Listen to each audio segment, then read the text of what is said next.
जस्तो मिश्रीलाई हजुरहरूले अलग अलग साँचोमा गणेशको मूर्ति बनाउनुहोस्, शिवको मूर्ति बनाउनुहोस्, विष्णुको रूप बनाउनुहोस्, होइन, देवीको मूर्ति बनाउनुहोस्, सूर्यको बनाउनुहोस्, पाँचैवटा, 5 देवमा एउटा देवता हाम्रो आँखा अगाडि हुनुहुन्छ, प्रत्यक्ष हुनुहुन्छ सूर्य, हुनुहुन्न? हामी एकछिन पनि हेर्न सक्दैनौँ, यति प्रचण्ड तेज छ, प्रचण्ड शक्ति। हामीले गौड भगवान भन्छौँ नि, एकदम जतिखेर पनि प्रकाशको कुरा आउँछ नि, हजारौँ सूर्य जस्तो प्रकाश भयो भने किताबै छ। त्यो हजारौँ सूर्य किन हेर्नु, एउटै सूर्य हेर्न सकिँदैन हो कि सकिन्छ त? नित्य प्रकाशमा, नित्य शक्तिशाली, नित्य ऊर्जाको केन्द्र। अब वैज्ञानिकहरूले हाइड्रोजन, हिलियम, अब के छन्, यो छन्, त्यो छन् भने व्याख्या गर्छन्, व्याख्या गर्दै गरौँ, त्यो हुँदै गर्छ, होइन? ठिक छ नि? त्यसो भएर अब हामीले के बुझ्नु पर्यो भन्दाखेरि तत्त्व एउटै छ, रूप फरक फरक छन्, रूप अनुसार नाम पनि फरक छ।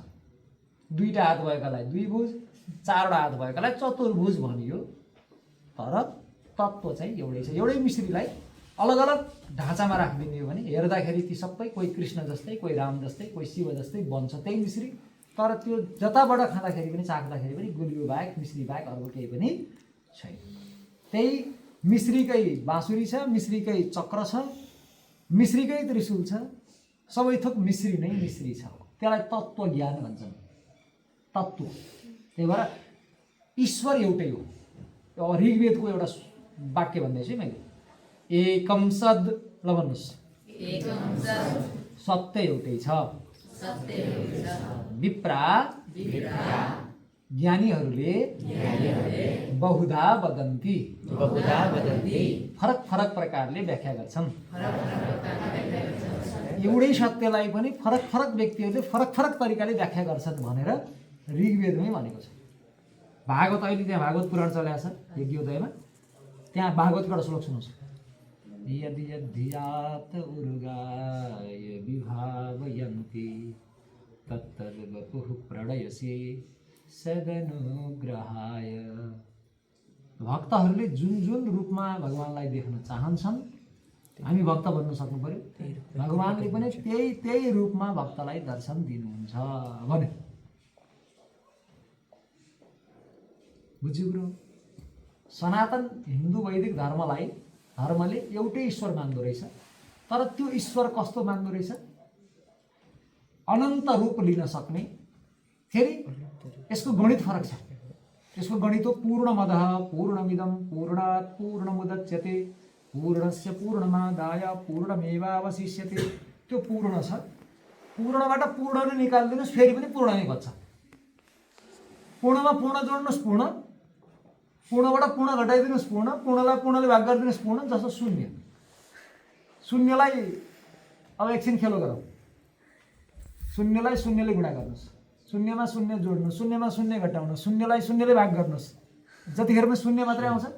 त्यो पूर्ण पनि शून्य नै होइन, शून्य जस्तै चाहिँ हो। उदाहरण दिँदाखेरि बुझ्यो त? त्यही भएर सनातन हिन्दू धर्मले 33 कोटी देवी देवता माने पनि ईश्वर एउटै मान्दछ। देवी देवता पो 33 कोटी छन् र देवता र ईश्वर त फरक हो नि। देवता भनेका जीव हुन्, भगवान भनेको ती जीवहरूका पनि मालिक हो, रचना स्रष्टा हो, सर्जक हो। बुझ्यो कुरा? अब ती देवताहरू भनेका विभागीय प्रमुख हुन् कि अलग अलग विभागका ब्रह्माण्ड चाहिँ चलाउने, कसैले कुन सफ्टवेयर हेर्छ, कसैले कुन सफ्टवेयर हेर्छ, कसैले एल्गोरिदम हेर्छ, कसैले हार्डवेयर हेर्छ, कसैले के हेर्छ, कसैले के व्यवस्था हेर्छ, ती जम्मै अलग अलग विभागीय प्रमुख हुन् अथवा विभागीय जिम्मेवारी प्राप्त व्यक्तिहरू हुन्, र मूल तत्त्व चाहिँ एउटै छ। म त भगवानलाई मान्छु, कृष्णलाई मान्छु। हजुर ठिक छ ल।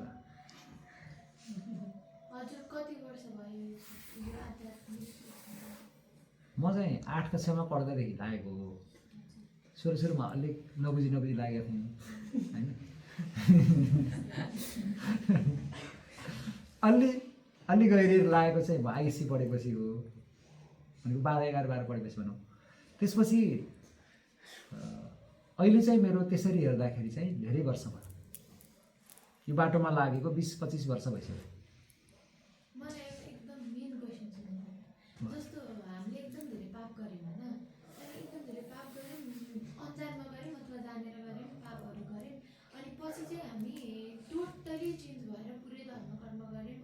मनदेखि नै जस्तो देखाउँदैन कि मनदेखि नै टोटली चेन्ज भयो अनि त्यसपछि हाम्रो पुरै बिहेभियर्सहरू चेन्ज भयो भने हामीले गरेका पापहरूको हामीले सजाय भोग्नुपर्छ कि पर्दैन पछि माथि यस्तो छ गीताको 18 अध्यायको 66 नम्बर श्लोकमा यही कुरा भन्नुभएको छ। भगवान्ले के भन्नु, सर्वधर्मान परित्यज्य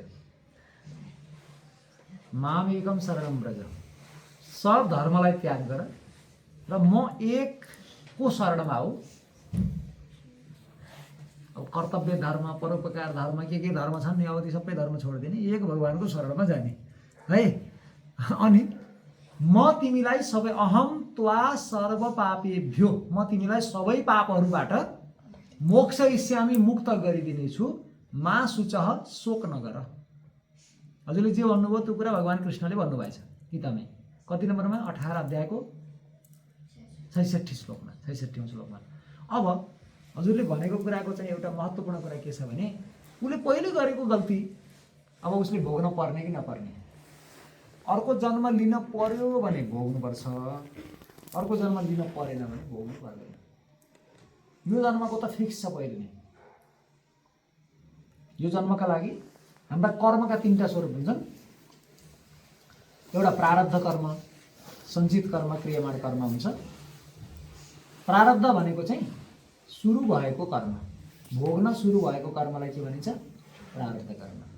जस्तो संस्कृत भाषामा हाम्रो कार्यक्रम सुरु भयो भन्नु पर्यो, के भन्ने संस्कृतमा? कार्यक्रमः प्रारब्धः।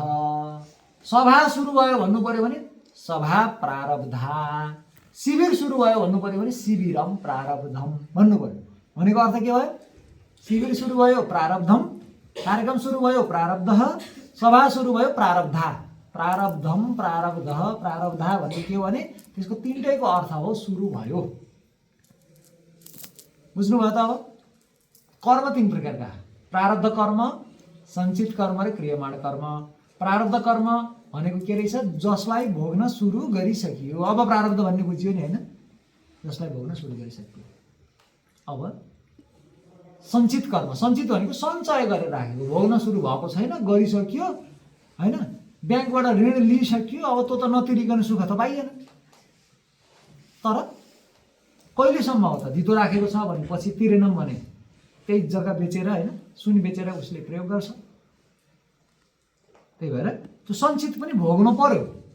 तर ध्यान दिनुहोस् है, मैले अब उदाहरण दिन्छु, यो उदाहरणबाट बुझिन्छ। क्रियमाण भनेको नयाँ कमाउनु पनि पाइयो, नयाँ खर्च गर्न पनि पाइयो हो। अब यदि बिना धितो विश्वास गरेर ब्याङ्कले दियो, परिवारमा कोही पनि छैन, केही पनि छैन, सम्पत्ति पनि छैन, र त्यो मान्छे मर्यो, ल ब्याङ्कबाट लोन लिएको मान्छे के गर्यो? मर्यो भने अब त उसले ब्याङ्कको पैसा त्यसै तिर्दैन। के को आवाज नि? अहिलेको कुरा बुझ्यो?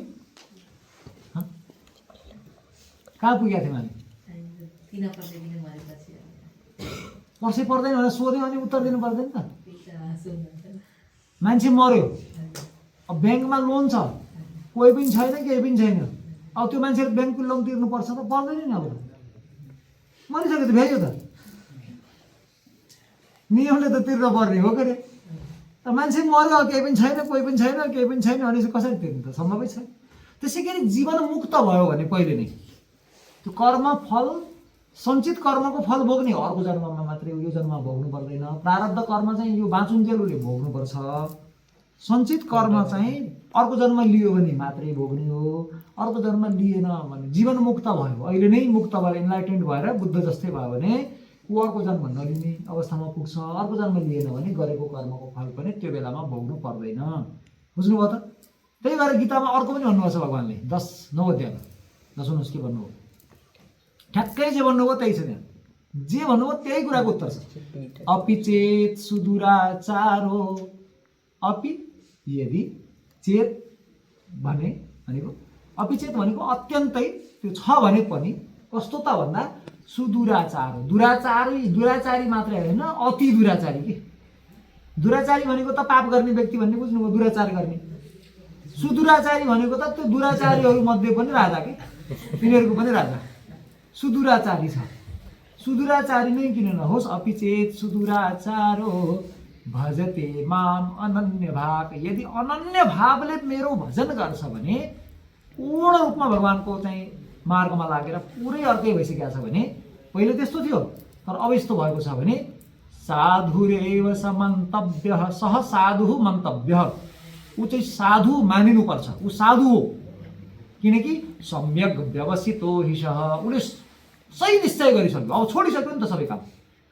हिजो हो ऊ गलत भएको, आज त वर्तमान त उसको त राम्रो छ नि होइन। अब त्यो के हुन्छ त क्षिप्रम भवति धर्मात्मा, त्यो छिट्टै धर्मात्मा हुन्छ। शाश्वत शान्तिम निगच्छति, धर्मबाट पाउने शान्ति, धर्म किन गर्ने त शान्तिको लागि, धर्मले शान्ति दिन्छ सुख दिन्छ। आदर्श।